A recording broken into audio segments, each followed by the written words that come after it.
वास्तव में मर्द जहाँ को कहती ओडिया रे असल मर्द ताकू कहती जार अपमान सहिबार सामर्थ्य थाए। आमे तो खाली मान खोजुचंती ना जे अपमान सही पारला दुनिया रे से बड़ मनीष हेब निश्चित रूपे इतिहास बनीज इतिहास रे भी ना रमिति महावीर कर्ण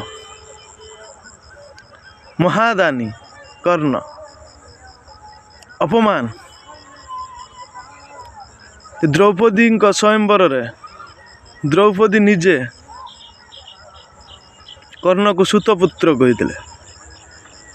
अपमान करथिला अपमान को न मानी आग को बढ़ी जिते बड़े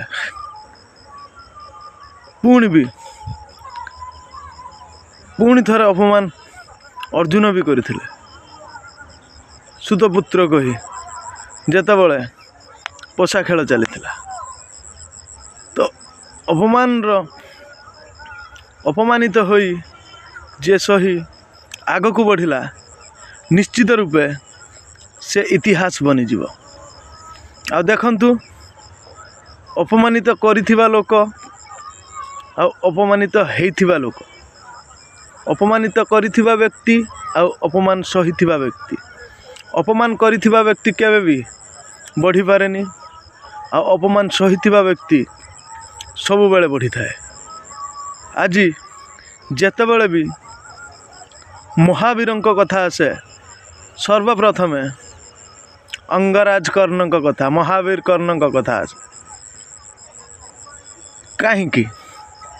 जे अपमान सहिबार सामर्थ्य थिला महावीर कर्णंकर महादानी महावीर महादानी तांकठु दानी कर्ण ठारू दानी ए संसार रे कहीं नांती तापरे भी गोटे एक्स्ट्रा क्वालिटी जहाँ कहती अंगराज कर्ण पाखर थिला जे से सब बेले अपमान सही पारुथिले।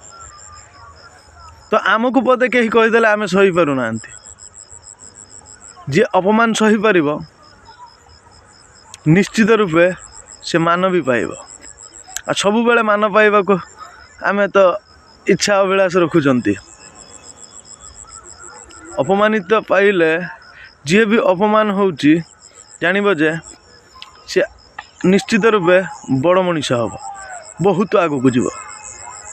आसतु समस्त सह मिसिबा आ अपमानित हेले भी आखि रे न रखी आग को बढ़िबा मान थिले अपमान अछि